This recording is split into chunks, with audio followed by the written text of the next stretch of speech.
روزہ کے بارے میں آپ کا فرمان ہے کہ اگر تازہ کھجور ہو تو اس پر بہتر ہے، افضل ہے۔ تازہ کھجور سے مراد جس کو رطب کہتے ہیں، اور یہ آج کل تو مل جاتی ہے، پورے یعنی 12 مہینے فریزر میں پڑی ہوتی ہے، تو اگر وہ مل جائے تو زیادہ بہتر ہے، زیادہ افضل ہے۔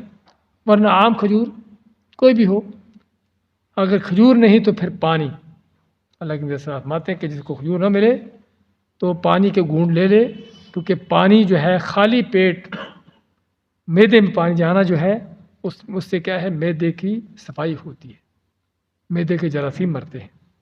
اگرچہ کھجور کا بھی بڑا اثر ہے معدے کی غذائیت پر، اس لیے کھجور کا یعنی کھجور سے افطاری ہے۔ اگر کھجور نہ ہو تو پھر پانی، آپ آتے ہیں کہ پانی کے اس میں انسان کے معدہ جو ہے پاک ہوتا ہے۔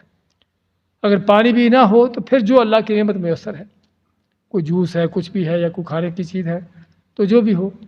اگر کچھ بھی کھانے کو نہ ہو تو پھر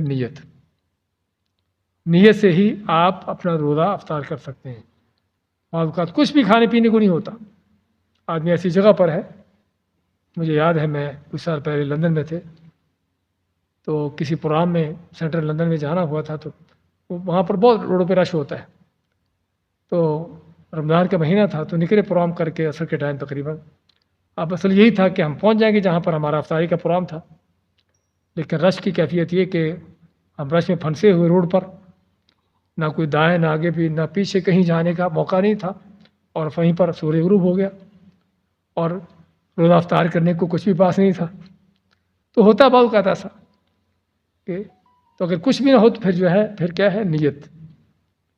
باقی ہمارے ہاں نمک وغیرہ اس طرح کی چیزیں ساری من گھڑت باتیں ہیں، بلکہ نمک ویسے بھی ان کے انسان کی مزاج کے خلاف ہے۔ اس موقع پر کھجور جو ہے جس طرح بتایا نا کہ خالی معدہ کھجور اس کا بہت بڑا اثر ہوتا ہے غذائیت کے طور پر، اس طرح پانی بھی خالی معدے میں جانا معدے کو صاف کرتا ہے، لیکن نمک پہلے پیاس لگی ہوتی ہے اور اس کو مزید بڑھاتا ہے۔ تو اعلیٰ کل حال اس کی کوئی بنیاد نہیں ہے اس چیز کی۔